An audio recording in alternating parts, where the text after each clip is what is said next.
I first read about Blood Bowl 2 in a Game Informer magazine sometime long ago in a galaxy far, far away. And the amount of informing Game Informer did was darn brief, perhaps only a few paragraphs, kind of like a preview, I guess. The gist I got, Blood Bowl 2, would be a little something like the old classic Mutant League football, which I very much enjoyed as a kid. So, imagine my glee one day when a dear friend of mine came over and gave me the game and said, "Here, try it. Write a review or something." Well, okay. As far as the concept of the game was concerned in comparison of my initial hypothesis, not really a lot like Mutant League football. A much more true description of this game is Dungeons and Dragons meets chess meets Mutant League football. It gets better. Knowing nothing of Blood Bowl's extensive 30-year-plus franchise, Blood Bowl initially debuted as a European tabletop game back in the late 1970s. I had my doubts going into this adventure. My 9-year-old son, 8 at the time, got his hands on it, popped it in, and started playing away. I caught the tail end of his frustrating gaming session of a match between humans and orcs with what looked like a catapult on the orc side, which, sure enough, it's an actual game piece of the orcs. So, the game sat for a while, and I forgot all about it. Almost secretly grudging the time I would spend writing a review on such an awkward game, but the time had finally come when I could wait no longer. To be sure, I couldn't have misjudged my son's initial mash buttons and ask questions later first experience with Blood Bowl 2 anymore. This game is a unique and satisfying experience. So I said Dungeons and Dragons because this is a turn-based role-playing game, actually portraying the dice roll with custom 6-sided dice, of which 2 teams of 11 duel it out in what I can best describe as a cross between an NFL game and a game of European rugby, I guess. There are 2 halves. There is a coin toss to determine who kicks and who receives. Each team has 8 turns in each half, in which they can move their 11 characters. There is an in-game counter that acts as a timer for each player's turn so that gameplay moves swiftly. I believe default is 2 minutes. I played it at 3 minutes with my son, and it took us about a half an hour to do a game. Otherwise, I think you can go down to 1 minute, which is mad crazy!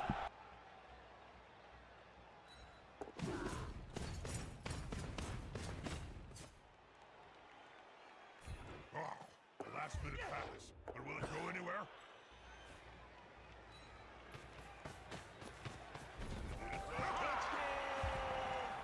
The basic positional players are blitzers, linemen, throwers, catchers, runners, and then one specialty piece that is specific to each faction, but basically the most powerful in some aspect.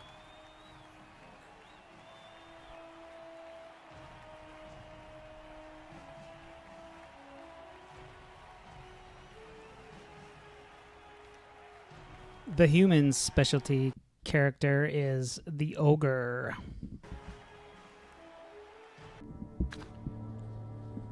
So the different factions are humans, orcs, dwarves, which are good in defense, Skaven, which are rodent-like creatures, kind of wimpy, high elves, very fast, can pass well, expensive characters, dark elves, kind of like high elves except dark, Bretonnian, those are kind of like your paladin knights, and there's your chaos team, which are bent on total destruction. You position your players on either side of a field split into two halves before the kickoff. Really? Touchdowns are rewarded with 1 This should point. be a fun There are no game. field goals or extra points, and the similarities to American football pretty much end there.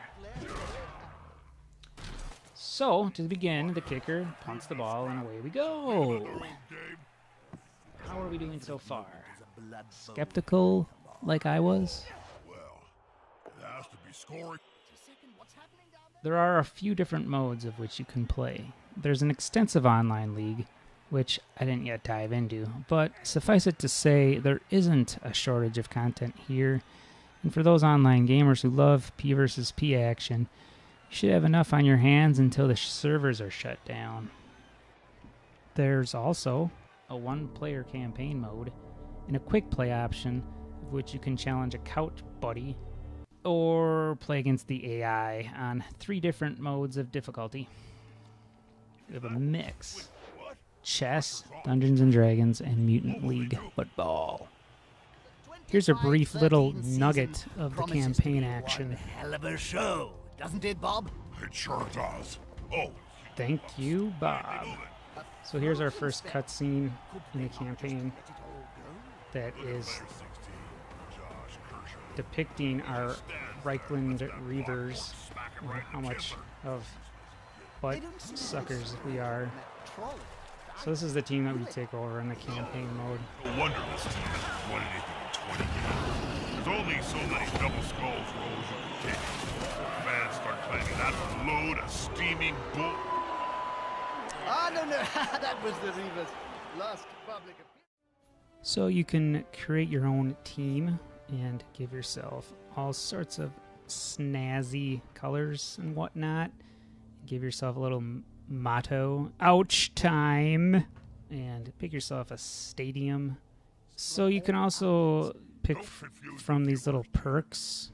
They cost money, but as you can see, you get team reroll options. I haven't really done much with these things. Cheerleaders, I don't know what they do. I don't know the other ones, but you can do that too.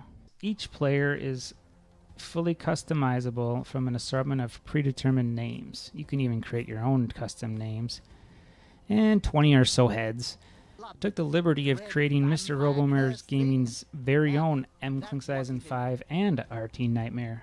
I made M-Kling 5 the specialty piece for this faction of humans, which is an ogre. Not sure why I did this, but maybe it's just because he's special. I'm a thrower by accident. I'm still getting the hang of all this, and I ended up with 2 throwers on my starting lineup, but oh well, it actually worked out pretty good. I'm liking the customization element thus far.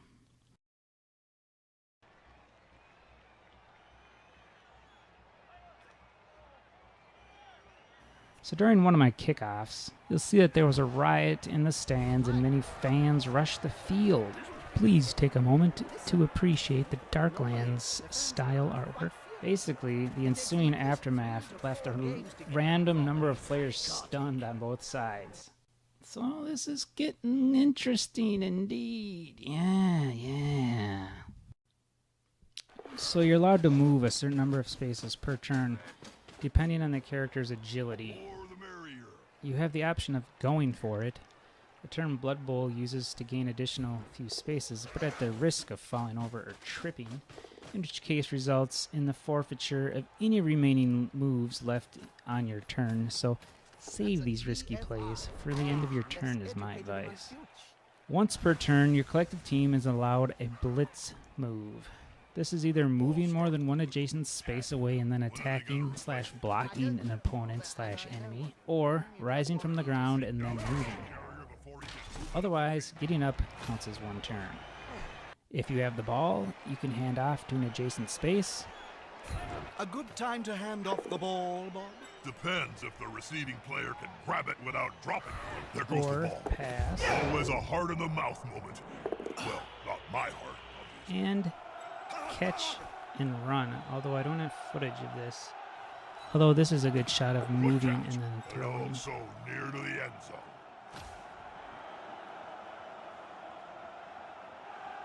quick pass here should And be finally, you nice. can block or attack something? any Or enemy score a within one touchdown. space of you. The results of blocking vary. As an attacking blocker, you can at the very best block your opponent to the ground, knocking them back a space and or killing them. Something's happening. Other results are blocking them back a space and KOing them, of which the KO'd player has a chance to return to the game from the next kickoff. Block the character back and stun them. The stunned player loses their entire next turn. Block and knock down. The down opponent can regain their footing next turn and move. Block and knock back, both players remaining upright, Hoping to get the knockdown or a blocking move can result in a tie, where both That wouldn't players have fall happened in my over. day, Jim. However, sometimes the blocks That's going to cost backfire on the you. blocking Now it's the other team's team. Think of rolling a 1 on a 20-sided die when you're trying to take down that troll. And the opposing player knocks you on your keister. Whoops. I really like this one right here. This is one of my favorite plays. Check this out. I got him. I'm going to take that ball. It's all good. I'm going to get that ball. I'm a Pressure Minotaur. on the ball. Can't argue No. with that. You are not going to take it from this masher. And he tried to re-roll and I still whooped him. Wait, is that... Wait, what? That's it. Aim for the ball Sweet. carrier. Take the... Loads of fun here, friend. The blocking animations are awesome. If on defense you wish to steal the pigskin, you must successfully block/attack the ball carrier enough so that they fall to the ground. If you stay rooted, you could possibly end up with the ball in your hands, although that's not the case with the chaos dumbars you see here. Like I said before, good for one thing, killing the other people. Always a risky play. I'm glad they tried. And those are your fundamentals, basically. And hooray, the team's off to a great start. That team should avoid physical confrontation. So in between matches, you have the chance to resupply your team with fresh meat, had there been any casualties. Or rerolls. You can also upgrade your players, give them better armor. Team stats are tracked. Categories such as touchdowns scored, players killed, interceptions. So that's mostly enough to get you started with this. Like you may have seen during the video, there's always a probability of success rate based on a percentage, based on how risky it is, the action you're going to do, your faction. Some are better at others at certain things. Like, look at this Butterfingers go. And they stopped the turn. You can do it! No! Over on the other side! Over the other! You can do it! Four. You can do it! There you go. See the opposing team have a go at the ball now.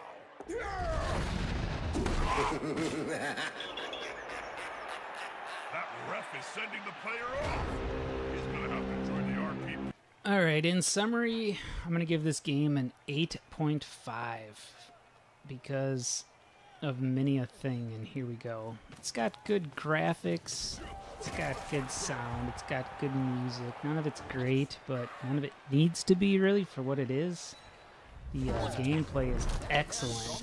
The replay value is excellent. The single player action, I guess, is just average, I guess. I didn't get too far into the campaign, but it, I don't know, wasn't that interesting after a while, but not that bad either. There's just so much to discover in this game. For example, learning all the teams' special abilities and playing with all the teams, that's a total hoot and holler in itself. I only played with the humans, the dark elves, and then the Bretonians. But I had a blast with those folks, and I want to try out the dwarves soon. And then there's the online aspect of this game, which is just ginormous. There's a plethora of folks to play against. There's an ongoing league, which, again, I didn't get into very much because I I would get Get my something? butt Or whooped. score a And I just touchdown? wanted to add If you again would how like to cool the join in the customization conversation, part then of we this have game all the is. Being tools able of to create your anti-social own media at our teams is disposal, stinking cool. including Name your Facetune players and and then Twitter. take your Grievous team fans, online against please other send us your peeps. That's thoughts and stinking Wonder what awesome. toilet in the So realm I'm of gonna wrap chaos that have up. you been A hiding? special thanks to MK Ling5 for letting me borrow this game and test it out. And I think it's probably best if you get your own version of Blood Bowl too, because I'm not gonna part with this one. No, I'm just kidding. I'll give it back everyone. But yeah, it's a sweet game. Thank you, and I hope you enjoyed this. Sorry for the Quentin Tarantino like mixed organization of the content of this review. Tarantino probably does his on purpose. Mine was just because it's messed up, because it's the first time I've done one of these, but the content's there. You just gotta shuffle around. So thanks, RT Nightmare signing off. You must play Blood Bowl.